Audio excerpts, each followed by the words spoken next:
Do you still trust the classic ice cream brands from your childhood? For our generation, buying a tub of ice cream or treating the family to a frozen treat was a simple joy built on trust. We trusted that the food was safe, made with real cream, and that the container was actually full. But in 2026, corporate consolidation, aggressive shrinkflation, and dangerous factory contamination have completely ruined the freezer aisle.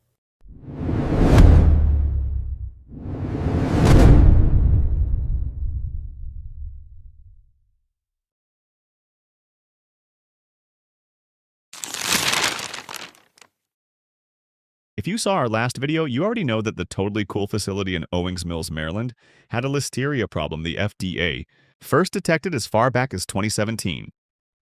That contamination ultimately led to a June 2024 recall, covering over 60 products across 13 brands. Chippich was one of those 13 brands. Chippich ice cream sandwiches, the original chocolate chip cookie ice cream sandwich that has been a nostalgic treat since the 1980s, were included in the federal recall in their multiple formats. The 4 fluid-ounce original vanilla chocolate chip ice cream sandwiches in 10-count club packs, 3-count packs, and 24-count packs, as well as pints of vanilla chocolate chip and mint chocolate chip. The Chippich brand is now owned by a licensing arrangement that places its production in the hands of contract manufacturers, which is exactly how it ended up in a facility with a documented 7-year listeria contamination history. The brand itself has no manufacturing footprint of its own. It is entirely dependent on whoever it contracts with to produce its products under conditions Chippich has limited ability to control or verify. For older shoppers who remember Chippich from its original street cart days, when it was a small, independent operation that took genuine pride in the product, the contrast with what the brand represents today is stark. The name still carries nostalgia. The supply chain behind it does not. There is also a broader lesson in the Chippich story that applies to dozens of other brands. When you see a nostalgic, heritage-sounding brand name on a frozen dessert product, the safest assumption is that the original company no longer exists in any meaningful form. The name has been licensed, sold, or acquired, and the product is now made by whoever offered the lowest manufacturing cost.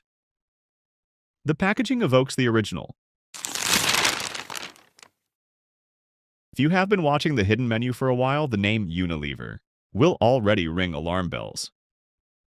Unilever is the parent company that turned Breyers from a 5-ingredient ice cream into a frozen dairy dessert with a chemistry lab worth of additives, something we covered in detail in our last video. Good Humor is another Unilever brand, and it has been subject to the same corporate cost optimization mindset that degraded Breyers. In 2025, Unilever completed the spin-off of all its ice cream brands, Good Humor, Klondike, Magnum, Breyers, Talenti, Ben & Jerry's, and others, into a new standalone company called the Magnum Ice Cream Company. This was a financial restructuring, not a quality improvement. The same executives, the same cost-cutting culture, and the same supply chain decisions now operate under a different corporate banner. Good Humor's grocery store products contain a range of additives that nutrition experts consistently flag as unnecessary in a frozen dairy dessert.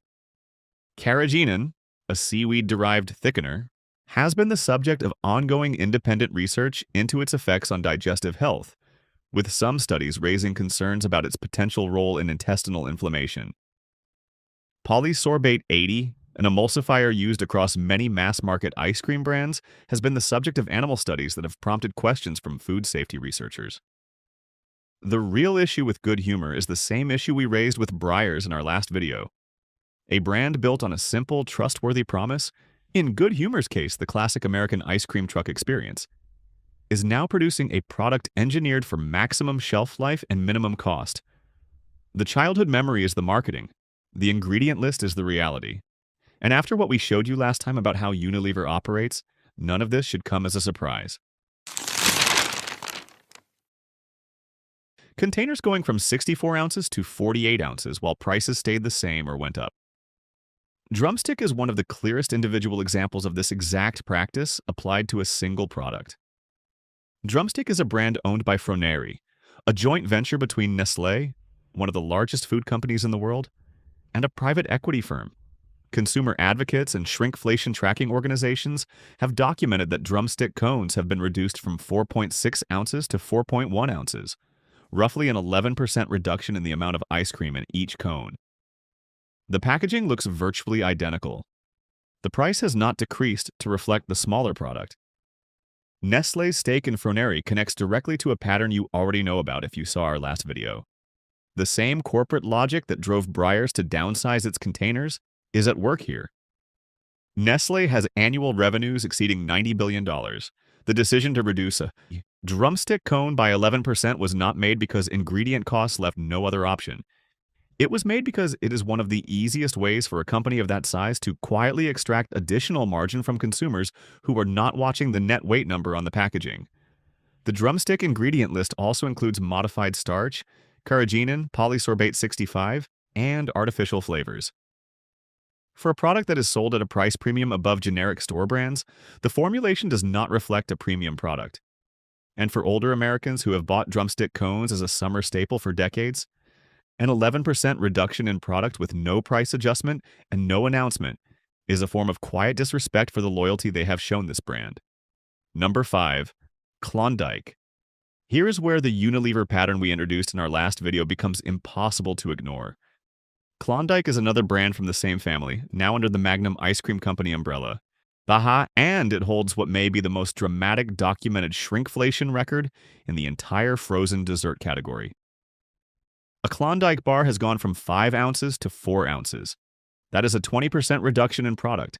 Not gradual, not incremental, 20% gone. If you bought a multi-pack of Klondike bars a few years ago and you buy one today, you are getting 1/5 less ice cream per bar at the same or higher price. No announcement. No label change to draw your attention to it. No price reduction. If the Breyers container shrinkflation from our last video made you angry, and based on the comments it did, the Klondike story should too. Because these decisions are made by the same corporate culture, overseen by the same types of executives, following the same profit-maximizing playbook. The only difference is the wrapper. Consumer review platforms have also documented a separate quality complaint about Klondike bars. A persistent chemical or metallic odor from the wrapper that transfers to the ice cream itself. Multiple independent consumer reviews across different platforms report the same issue consistently, with shoppers saying the smell makes the product unpleasant to eat. When a product has been simultaneously reduced by 20% and is generating consistent complaints about chemical odors, the appropriate response is to question why it is still being priced as if nothing has changed. We are halfway through our list. The brands still to come include a luxury gelato positioned as an Italian artisan product that shares the exact same corporate parent as Breyers, and a recall that hit a brand customers specifically chose because they thought it was better for their health. Before we continue, if the hidden menu has been useful to you, subscribe and hit that notification bell. Now let us finish this. Number 4. Talenti Gelato. If you saw our last video, the name Unilever has already come up multiple times today. Talenti is where that corporate story gets particularly uncomfortable, because Talenti is sold as a premium artisan gelato at premium artisan prices while sharing the exact same parent company as Breyers frozen dairy dessert. Let that settle for a moment. The same corporate structure that decided Breyers did not need to meet the FDA's minimum milk fat standard for ice cream is also overseeing Talenti, a product positioned at the opposite end of the quality and price spectrum. Talenti was acquired by Unilever in 2017, and it is now part of the Magnum Ice Cream Company alongside Breyers, Klondike, and Good Humor. Talenti has faced specific scrutiny over its ingredient practices. Several of Talenti's popular layered gelato products, the ones with the distinctive clear container and visible layers of mix-ins, contain a significant number of additives, stabilizers, and in some product lines, more sugar per serving than most standard ice creams. Consumer nutrition analysts have flagged that the artisan presentation of the product creates an expectation of simple, clean ingredients that the actual label does not consistently support. There is also a practical concern specific to Talenti's distinctive sealed container design. Multiple consumer complaints have documented that the containers are significantly more difficult to reseal than standard ice cream packaging, leading to freezer burn at a rate that shortens the usable life of the product.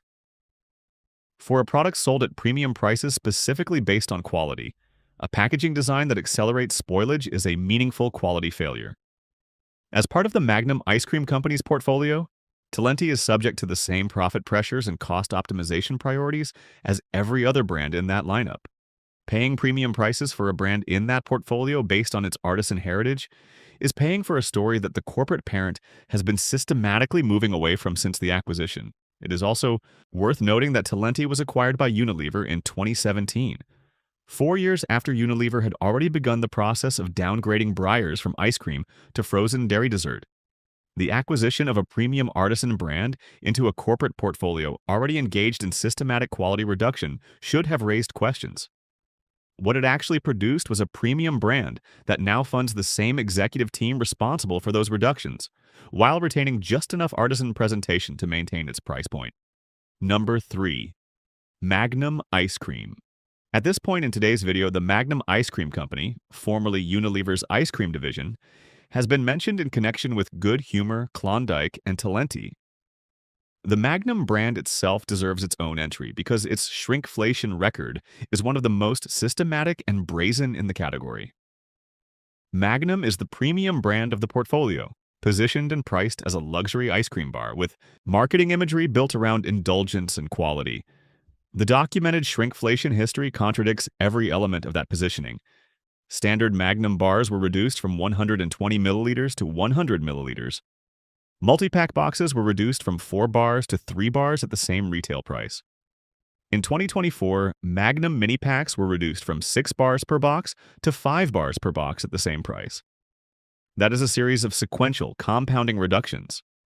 First, the bar itself shrank. Then there were fewer bars per pack. Then even the smaller bars came in a smaller pack. Each individual change was small enough that many consumers did not immediately notice. Collectively, a shopper who has been buying Magnum multi-packs over several years has lost product in every dimension, while the price held steady or increased. When Unilever's CEO was asked publicly about the company's use of shrinkflation, he refused to rule out further size reductions, describing smaller packages as potentially offering entry packs for budget-conscious consumers. He did not introduce any lower price tier to go with those smaller products. He simply explained that receiving less for the same price could be framed as a service to value-oriented shoppers. That response tells you everything you need to know about how the executive team overseeing these brands thinks about the people buying their products. Number 2. Genie's Splendid Ice Creams. Jenny's is the kind of brand that makes consumers feel good about their purchase. Artisan flavors, premium ingredients, a story about a founder who genuinely cared about the craft. It is now owned by Post Holdings, a Fortune 500 food company with revenues exceeding $6 billion annually. And its connection to the same totally cool facility that our last video covered in detail places it squarely on this list.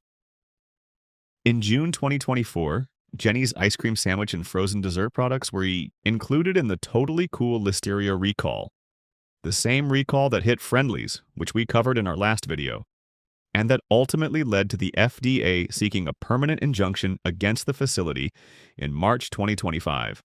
The Totally Cool facility's Listeria problem dated back to 2017, the same 7-year contamination history we described when covering Friendly's. Jenny's stated publicly that Listeria was not found in Jenny's products specifically, and that the recall was conducted out of an abundance of caution. That explanation is accurate as far as it goes.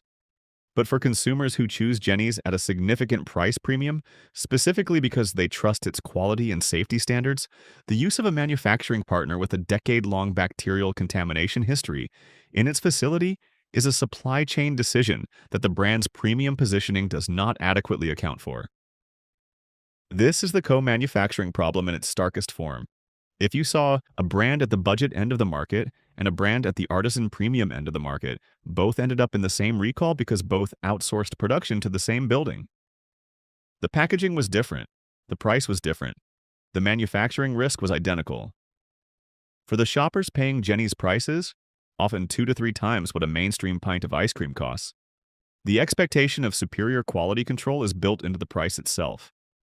That expectation and the manufacturing reality behind it are not currently aligned.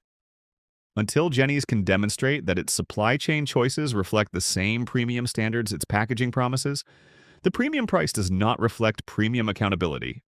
Number 1. Hershey's Ice Cream. If there is one brand on today's list that demonstrates how deeply misleading a trusted name can be, it is Hershey's Ice Cream. And if the Hershey Company makes chocolate, the ice cream products sold under the Hershey's brand are made by third-party manufacturers operating under a licensing agreement. Manufacturers who use the Hershey's name and the Hershey's branding, while the Hershey Company itself has limited direct control over manufacturing conditions or quality standards. In June 2024, Hershey's branded ice cream products were caught up in the exact same totally cool listeria recall that we discussed when covering Friendly's in our last video and Jenny's earlier in this one. The specifically recalled products included Hershey's vanilla and chocolate-flavored ice cream cakes in 38 and 110 fluid ounce sizes, 4 fluid ounce cookies and cream ice cream cones, and 4 fluid ounce cookies and cream polar bear ice cream sandwiches. These products were made in the same Maryland facility that had a documented listeria presence for approximately 7 years. They were sold in grocery stores and warehouse clubs across the country under one of the most recognized names in American food. And they were not made by Hershey's. They were made by a licensed contractor whose manufacturing standards the Hershey Company does not control.